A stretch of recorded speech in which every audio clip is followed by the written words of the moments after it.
Tahukah Anda, kalau ada seorang anak umur 8 tahun yang jago banget nyelesain soal kalkulus, terus di sisi lain ada anak yang kesulitan merangkai huruf pas lagi belajar baca, Anda tahu nggak kalau mereka berdua ini sebenarnya berstatus sama persis di mata kebijakan pendidikan kita? Iya, itu fakta yang emang sering bikin orang kaget ya. Keduanya masuk di kategori yang sama. Bener banget, karena biasanya kan kita ngira sistem pendidikan itu kayak pabrik gitu loh. Ada satu jalur lurus, cetakannya standar, dan ya semua orang harus muat ke dalamnya. Anda masuk, terus belajar dengan cara yang sama, diuji pakai soal yang sama juga. Padahal realitas di otak dan tubuh tiap anak kan nggak kayak gitu ya. Nah, makanya. Tapi untungnya ada dokumen dari Kementerian Pendidikan Kebudayaan, Riset dan Teknologi tahun 2022, judulnya Panduan Pelaksanaan Pendidikan Inklusif. Ini benar-benar ngebongkar sistem pabrik tadi. Dan buat Anda yang lagi dengerin, misi kita di sesi eksplorasi kali ini bukan cuma buat bacain aturan birokrasi pemerintah yang kaku ya. Tentu nggak dong, kita bakal bedah apa makna aslinya dari inklusi. Betul. Karena usut punya usut, ini bukan cuma sekedar maksa semua jenis anak masuk ke satu ruangan kelas fisik yang sama. Ini tuh semacam cetak biru tentang gimana sistem raksasa dipaksa beradaptasi dengan setiap jenis otak dan tubuh yang beragam banget. Saya suka banget istilah cetak biru adaptasi manusia itu. Karena dokumen ini emang maksa kita buat sadar kalau inklusi itu pada dasarnya adalah sebuah filosofi. Filosofi ya, bukan cuma program amal sekolah gitu. Sama sekali bukan. Ini bersandar pada mandat yang kuat banget loh. Mulai dari UUD 1945 sampai SDGs atau Tujuan Pembangunan Berkelanjutan Global. Logikanya gini, ruang kelas itu kan mikrokosmos dari masyarakat kita ya. Iya, simulasi kecilnya lah ya. Kalau ruang kelas itu aja udah menyingkirkan atau mengeksklusi individu dengan kebutuhan tertentu, ya masyarakat yang nanti terbentuk juga bakal cacat secara struktural. Jadi ini beneran pemenuhan hak asasi. Poin yang fundamental banget sih itu, tapi saya langsung kepikiran realitas di lapangan nih. Selama ini pendidikan kita tuh rasanya kayak kita dikasih baju kaos promosi gitu loh. Sistemnya bener-bener one size fits all. Iya, satu ukuran buat semua. Nah, kalau bajunya kebesaran ya gulung sendiri lengannya, kalau kekecilan ya Anda harus tahan napas supaya muat. Terus dokumen ini nuntut sekolah buat berhenti jadi pabrik baju kaos dan berubah jadi penjahit pribadi. Pertanyaannya, gimana birokrasi yang terkenal lambat ini bisa tiba-tiba jadi penjahit yang fleksibel? Untuk bisa jadi penjahit yang responsif, dokumen ini mewajibkan sekolah ngelakuin adaptasi di 3 dimensi spesifik. Jadi bukan cuma imbauan moral doang. Pertama, adaptasi kurikulum. Ini soal ngubah apa yang diajarkan. Oke, apa materinya ya? Betul. Kedua, adaptasi instruksional. Kalau ini soal ngubah gimana materi itu disampaikan sama guru. Dan yang ketiga, adaptasi lingkungan. Yaitu di mana dan kondisi fisik pembelajarannya itu kayak apa. Contohnya yang lingkungan ini kayak gimana tuh? Sesederhana mindahin tempat duduk anak yang gampang terdistraksi biar ngejauh dari jendela. Atau ya pastiin ada rem buat kursi roda gitu. Tapi yang paling radikal tuh sebenarnya di adaptasi kurikulumnya. Oh iya, ada apa aja di kurikulum? Di panduan ini ada 5 modal yang diizinkan. Eskalasi, duplikasi, simplifikasi, substitusi, dan omisi. Wah, tunggu dulu. Ini kalau cuma disebut namanya kedengeran kayak buku teks banget ya. Saya coba tebak deh. Kalau eskalasi itu berarti percepatan buat anak yang super pinter. Terus duplikasi itu materinya disamain 100% sama anak reguler karena hambatannya ringan banget. Iya tepat. Terus kalau simplifikasi udah pasti penyederhanaan. Tapi saya agak bingung sama substitusi dan omisi nih. Gimana prakteknya di kelas tanpa ngerusak sistem penilaiannya? Kita ambil contoh substitusi, ya. Artinya kan tugas atau materinya diganti sama sesuatu yang setara. Coba Anda bayangin ada anak dengan hambatan penglihatan total lagi di kelas seni. Oke. Di sistem lama yang kaku, dia mungkin dipaksa menggambar di atas kertas. Yang mana itu kan nggak masuk akal banget. Dan malah bikin frustrasi kan? Bener banget, nggak fair juga nilainya nanti. Nah, dengan substitusi, guru ngubah tugasnya. Anak ini nggak dinilai dari kemampuan ngelihat warna di kertas, tapi tugasnya diganti jadi mematung pakai tanah liat. Nilai seninya tetap dapat, tapi lewat jalur sensorik yang beda. Oh, wow, masuk akal banget sih. Esensi seninya nggak hilang ya, cuma rutenya dialihin. Terus contoh lainnya? Contoh lain, anak tunarungu di kelas bahasa Inggris. Mereka kan jelas nggak akan bisa ikut ujian listening comprehension. Ya, ujian pemahaman audio itu. Jadi ujiannya disubstitusi pakai tugas analisis teks tertulis yang tingkat kesulitan akademisnya setara. Pinter banget pendekatannya. Terus gimana sama omisi? Setahu saya omisi itu kan artinya dihilangkan sama sekali ya. Saya agak susah ngebayangin ini di kelas. Kalau lagi jam aljabar, terus ada anak yang materinya diomisi, apa anak ini cuma disuruh duduk diam di pojok kelas gitu? Nah, ini kesalahpahaman yang sering banget terjadi. Omisi itu bukan berarti penelantaran akademis loh. Model ini biasanya buat anak dengan hambatan intelektual yang cukup berat, di mana materi kayak aljabar secara kognitif emang di luar kapasitas mereka. Jadi mereka ngapain pas temen-temennya ngitung aljabar? Kurikulumnya diganti sama kurikulum fungsional. Di jam yang sama, anak ini diajarin cara ngitung uang kembalian pas lagi belanja. Atau cara baca jam. Sesuatu yang benar-benar krusial buat kemandirian dia bertahan hidup nanti. Oke. Jadi waktu belajarnya tetap terpakai buat realitas hidup mereka sendiri ya. Nah, kalau kurikulum udah bisa dimodifikasi kayak gitu, sekarang siapa sebenarnya subjek dari kebijakan ini? Banyak banget profilnya sebenarnya. Kita mulai dari yang paling kelihatan fisik aja ya, kayak anak tunanetra atau tunarungu. Dan di sini saya mau ngajuin satu pertanyaan kritis nih. Sering banget kita dengar asumsi, kalau anaknya nggak bisa lihat atau dengar, otomatis materi pelajarannya diturunin karena mereka dianggap nggak mampu cerna yang rumit. Gimana dokumen ini ngerespons itu? Panduan ini ngebantah keras asumsi itu. Mereka dengan tegas misahin antara hambatan sensorik dan kapasitas intelektualnya normal. Kecerdasan mereka sama sekali nggak berkurang. Otak mereka itu kerja dengan sempurna dan sanggup banget memproses konsep kompleks, mulai dari sains sampai sastra. Oh, masalahnya cuma di pintu masuk informasinya ya? Persis, kecuali kalau emang ada kasus hambatan majemuk ya. Tapi di luar itu, nggak ada alasan akademis buat nurunin standar mereka. Mereka cuma butuh braille atau juru bahasa isyarat.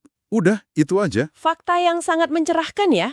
Terus angka-angka di panduan ini juga menarik banget loh buat dibahas. Kita kan sering berasumsi kalau tunanetra itu hidup di kegelapan total. Padahal panduan ini nyebutin batas ketajaman penglihatan itu di 20-200 feet. Ya, itu angka medisnya. Buat Anda yang mendengarkan ini tuh berarti apa yang mata normal bisa lihat jelas dari jarak 200 kaki, anak ini harus jalan maju terus sampai jarak 20 kaki baru bisa ngelihat hal yang sama. Jadi mereka mungkin masih bisa lihat bayangan atau cahaya. Terus buat tunarungu juga gitu, rentangnya tuh dari tuli berat di atas 91 desibel sampai kurang dengar di 27 ke 90 desibel. Biar Anda yang dengerin lebih kebayang ya, coba kita masukin angka itu ke konteks sehari-hari. Suara 90 desibel itu setara sama suara mesin potong rumput yang lagi nyala persis di sebelah telinga Anda. Astaga, berisik banget dong itu. Banget. Nah, bayangin kalau ambang batas pendengaran anak itu di atas 91 desibel. Artinya, suara sekeras mesin potong rumput aja nggak kedengeran sama mereka. Lingkungan mereka tuh bener-bener sunyi senyap dari input verbal. Pantes saja dampak psikologisnya nggak main-main ya. Di sumber kita tuh ada bagian yang menarik banget soal dampak psikologis ini. Disebutin kalau anak dengan hambatan pendengaran sering kelihatan egosentris, kaku, polos, atau malah sering dibilang gampang marah dan tersinggung. Iya, dan sayangnya orang awam sering ngira itu ya emang sifat bawaan atau karakter aslinya. Nah, kenapa kemarahan ini bisa muncul tuh? Karena kita sering lupa nyambungin hilangnya pendengaran sama kemampuan sosial. Coba deh Anda bayangin, Anda tiba-tiba diterjunin ke negara asing, Anda nggak paham satu kata pun yang diucapin orang di sana, dan mereka juga nggak ngerti bahasa Anda. Bakal panik sih pasti. Nah, Anda kan nggak tahu tuh, mereka lagi bercandakah, marahkah, atau lagi ngerencanain sesuatu. Itulah realitas anak tunarungu tiap hari. Dokumen ini ngejelasin mereka tuh ngalamin yang namanya kemiskinan bahasa. Kemiskinan bahasa, istilah yang kuat banget ya. Karena mereka kesulitan nyerap obrolan atau nada bicara, mereka jadi terisolasi secara sosial. Dan isolasi konstan ini bikin mereka selalu dalam mode waspada. Wujud kecemasan ini akhirnya meledak jadi kemarahan atau malas berinteraksi, yang mana ya tadi sering disalahartikan sebagai gampang tersinggung. Jadi marahnya itu wujud frustrasi karena nggak dipahami ya. Masuk akal banget. Nah, selain sensorik, ada juga hambatan motorik atau tunadaksa. Dan ini dibagi dua jalur yang sering dicampur aduk. Ada yang masalahnya di sistem neuro atau otak kayak cerebral palsy. Iya, kalau itu tubuhnya kaku karena instruksi dari otaknya yang agak kacau. Terus satu lagi masalah murni di otot atau tulang, kayak amputasi atau polio. Tapi balik lagi, dokumen nekenin kalau fisik mereka nggak mencerminkan batas kecerdasan intelektualnya. Betul. Pemisahan antara hardware fisik dan prosesor intelektual ini transisi yang krusial banget buat kita pahamin. Kalau tadi kita bahas yang inputnya terganggu, tapi otaknya siap, sekarang coba kita balik situasinya. Gimana tuh? Gimana kalau semua input sensoriknya lancar, tapi prosesor di kepalanya yang kerja pakai cara yang nggak standar? Nah, ini ngebawa kita ke spektrum kognitif. Oke, mari kita pakai analogi teknologi lagi biar pendengar gampang paham. Kalau kita ibaratkan otak itu laptop, ya, ada laptop yang emang RAM-nya tuh lebih kecil dari pabriknya. Jadi pas Anda buka aplikasi berat, loadingnya lama banget muter-muter. Menurut saya ini mirip kelompok slow learner atau lamban belajar di dokumen itu. Analogi yang pas banget tuh. Mereka sebenarnya bisa memproses, cuma butuh waktu jauh lebih lama dibanding teman-temannya. Iya kan? Mereka ibarat jalan di gigi 1, pas dunia pendidikan nuntut mereka jalan di gigi 3. Ketenggalan dong akhirnya. Pasti, kurikulum umum terlalu cepat, tapi kurikulum SLB terlalu lambat buat mereka. Jadi posisinya tuh abu-abu banget. Dan ini beda jauh sama kelompok di bawahnya, yaitu hambatan intelektual atau tunagrahita. Ya untuk tunagrahita ini, panduan nyebutin IQ mereka di bawah 70. Dan uniknya ada rasio spesifik. Jumlah laki-laki dibanding perempuan itu 2:1. Apa pembeda utama tunagrahita selain dari skor IQ-nya? Pembeda utamanya di perilaku adaptif. Anak tunagrahita tuh bukan cuma kesulitan hafal rumus ya, tapi mereka kesulitan buat keterampilan bertahan hidup dasar. Kayak merawat diri, paham bahaya kalau mau nyebrang jalan, atau kelola uang. Oh, makanya butuh kurikulum fungsional yang omisi tadi ya? Benar banget. Nah, selain itu, ada satu kategori lagi di spektrum kognitif yang umum menurut saya paling sering jadi korban salah sangka guru-guru, yaitu kesulitan belajar spesifik atau specific learning disability, kayak disleksia gitu. Oh iya, SLD. Kalau pakai analogi laptop saya tadi, ini bukan laptop yang RAM-nya kecil dong ya? Ini justru laptop paling mutakhir, prosesor super ngebut, layar jernih, tapi entah kenapa cuma tombol spasi di keyboardnya yang rusak. Satu tombol itu doang. Saya suka banget penyempurnaan analoginya. Emang gitu faktanya. Kesulitan belajar spesifik itu IQ anaknya rata-rata, atau bahkan di atas rata-rata cerdasnya. Mereka tuh nggak punya masalah pemahaman secara umum. Jadi rusaknya cuma di satu fungsi spesifik aja ya? Iya, murni disfungsi neurologis di area spesifik. Misalnya area otak yang tugasnya nerjemahin bentuk huruf, jadi bunyi buat membaca. Atau area buat proses deret angka. Makanya dokumen ini tuh maksa banget guru buat stop ngelabelin anak-anak ini sebagai anak pemalas atau bodoh. Berarti mereka gagal ujian bukan karena males atau gurunya salah ngajar ya? Bukan sama sekali. Otak mereka emang sekedar memasang kabel saraf yang beda aja buat tugas spesifik itu. Wah, ini ngerubah cara pandang banget ya. Tapi ngomong-ngomong soal kapasitas otak, ada satu paradoks di panduan ini yang bikin saya mikir.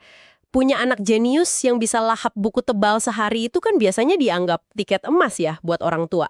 Iya, idaman semua orang tua kan? Nah, tapi kenapa negara malah masukin anak cerdas istimewa atau bakat istimewa ini ke kategori anak berkebutuhan khusus? Bukannya buat mereka duduk di kelas reguler itu ibarat jalan-jalan di tol tanpa hambatan? Justru di situ masalah besarnya. Bayangin Anda pembalap F1 yang dipaksa nyetir di belakang konvoi traktor yang jalannya cuma 10 km per jam tiap hari. Wah, itu sih nyiksa banget, bukan jalan tol itu namanya. Nah, itu dia. Anak cerdas istimewa itu IQ-nya di atas 130. Dokumen kita ngebongkar kalau ada di lingkungan yang terlalu lambat, itu malah nyiptain penderitaan mental. Mereka tuh proses info secepat kilat, terus sisa waktu belajarnya dihabisin pakai rasa bosan yang parah. Dan kebosanan ini yang akhirnya memicu masalah perilaku di kelas. Iya juga ya, ada satu detail di sumber yang agak bikin sedih bacanya. Secara emosional, anak super cerdas ini katanya sering banget rapuh. Mereka merasa teralienasi dari teman sebayanya. Sangat bisa dipahami kan? Anak umur 8 tahun ngajak ngobrol soal lubang hitam, tapi temannya masih ngomongin mainan robot. Jelas interaksinya bakal canggung banget. Bener. Di panduan juga disebut mereka sampai sering pakai selera humor sinis atau ngolok-ngolok diri sendiri buat pertahanan diri. Nah pertanyaannya, kalau mereka sebosan itu di kelas, gimana sistem inklusi nanganinya? Jelas simplifikasi bukan solusi dong. Untuk kasus ini, adaptasi yang dipakai itu eskalasi. Secara praktis, sekolah bisa bikin kelas akselerasi, atau yang sering disebut kangguru kelas pull out. Pull out ditarik keluar maksudnya? Betul, jadi anak ini kesehariannya tetap di kelas reguler buat fungsi sosialnya. Tapi di jam pelajaran tertentu, kayak matematika yang dia jago banget, dia ditarik keluar. Guru bakal ngasih proyek mandiri yang jauh lebih kompleks dan menantang, biar otaknya tetap terstimulasi dan nggak bosan gitu. Ngomongin soal otak yang haus stimulasi, ini langsung bikin saya ingat kelompok neurodivergent lain di dokumen ini, yaitu ADHD ya, Attention Deficit Hyperactivity Disorder. Penjelasan biologisnya di dokumen tuh luar biasa loh. Iya, mereka nggak cuma nyalahin karakternya ya. Bener, anak ADHD kan sering dimarahin gara-gara nggak bisa duduk diem, tapi ternyata secara kimiawi, cairan dopamin sama norepinefrin di otak mereka itu emang di bawah normal. Jadi otak mereka itu literally kelaparan stimulasi. Pas mereka gerak terus, itu tuh sebenarnya cara tubuh mereka nyari dopamin. Nah, pemahaman biologis ini yang bikin kita nggak ngelihat ADHD cuma sekedar, anaknya nakal atau kurang disiplin. Dan yang paling saya apresiasi dari dokumen ini, mereka tuh nge-highlight kekuatan unik anak ADHD. Kekuatan gimana tuh? Karena otaknya kerja pakai kecepatan yang nggak konvensional, anak ADHD itu seringnya pemecah masalah yang out of the box banget loh. Sangat kreatif, energik, dan bisa jadi pekerja keras kalau mereka nemu sesuatu yang memicu hyperfokus mereka. Pendekatan yang positif banget ya. Dan ini sejalan sama gimana dokumen memandang spektrum autisme atau ASD. Kata spektrumnya ditekankan banget karena emang variasinya luas. Tapi tantangan utama autisme kan bukan di kecerdasan akademis ya. Bukan. Tantangannya di interaksi resiprokal. Kayak menghindari kontak mata, atau kesulitan paham bahasa tubuh orang lain. Dunia sensorik dan sosial mereka itu punya aturan main yang beda. Makanya lingkungan sekolah yang harus dimodifikasi biar mereka nggak kewalahan secara sensorik. Setuju. Tapi ngomong-ngomong soal modifikasi ya, sedari tadi saya mikirin ini nih. Kalau saya memposisikan diri jadi guru SD negeri, saya punya 30 murid di kelas. Oke. Terus saya harus nerapin semua filosofi inklusif ini. Saya harus ngatur omisi buat si A, nyiapin kengeru kelas buat yang jenius, terus pastiin yang ADHD nggak bosen.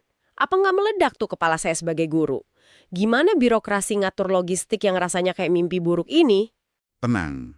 Dokumen ini sangat sadar kok sama potensi burnout pada guru. Makanya ada orkestrasi sistem lewat PPDB. Pendaftaran siswanya tuh nggak bebas hambatan tanpa filter gitu aja. Wah, ada aturannya. Ada kuota kelas yang ketat. Di sekolah inklusi reguler, maksimal cuma boleh ada 2 anak berkebutuhan khusus dalam satu kelas. Dan kalau asesmennya nunjukin hambatannya cukup berat, kuotanya ditekan lagi, maksimal cuma 1 anak per kelas. Oh, syukurlah kalau ada batasnya. Jadi guru nggak dibiarin ngadepin 10 kebutuhan beda sendirian ya? Nggak lah, itu bisa kacau nanti. Tapi meskipun cuma 1 atau 2 anak, tantangannya kan tetap besar ya. Apalagi pas masa transisi, kita tahu kan lulus SD ke SMP atau SMA ke dunia kerja itu titik kritis di mana mereka sering gagal karena sistem yang baru nggak kenal riwayat mereka. Untuk nambal kebocoran di masa transisi itu, ada alat yang namanya Profil Belajar Siswa atau PBS. Coba Anda bayangin, ini tuh semacam rekam medis tapi dikombinasi sama paspor. Paspor pendidikan gitu. Persis. Di dalam PBS itu kerekam detail banget. Gaya belajarnya apa, modifikasi kurikulum yang berhasil selama ini apa, sampai pemicu emosional apa yang harus dihindarin. Jadi pas anak ini masuk SMP, paspor ini diserahin ke guru barunya. Guru baru nggak perlu ngeraba-raba dari nol dan bikin anak ini jadi bahan eksperimen lagi. Wah, itu ngebantu banget sih buat kesinambungan. Dan kalau kita lihat, ujung dari sistem ini kan dunia kerja ya.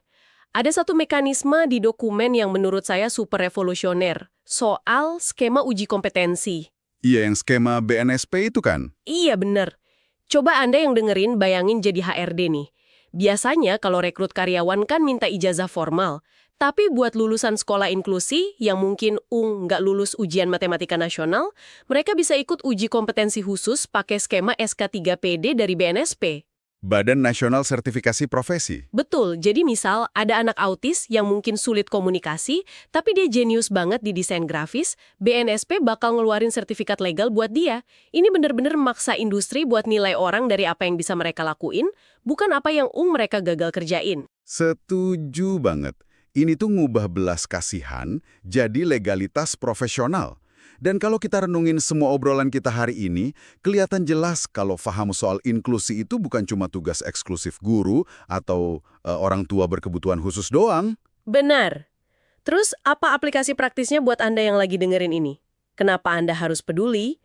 Ya karena paham cara sistem ngerancang ulang dirinya buat beragam otak ini tuh bakal bikin Anda jadi pemimpin, rekan kerja, atau masyarakat yang jauh lebih inovatif. Betul sekali. Pas Anda lihat rekan kerja Anda keringet dingin presentasi di depan umum, Anda nggak bakal lagi nge-labelin dia, oh dia mah nggak kompeten. Anda mungkin bakal mikir, oh dia proses informasinya beda nih, coba kita cari jalur substitusi buat dia. Inklusi maksa kita nyari rute terbaik buat semua orang kan? Dan ini ngebawa kita ke satu pemikiran penutup yang cukup provokatif buat dibawa pulang nih. Saat ini, kita kan lihat sendiri ya betapa beratnya beban sistem manusia buat ngatur kuota, ubah kurikulum, bikin PBS tadi. Semuanya demi keragaman kita. Iya, usahanya lumayan berdarah-darah lah ya. Tapi coba deh, arahin pandangan Anda 10 atau 20 tahun ke depan.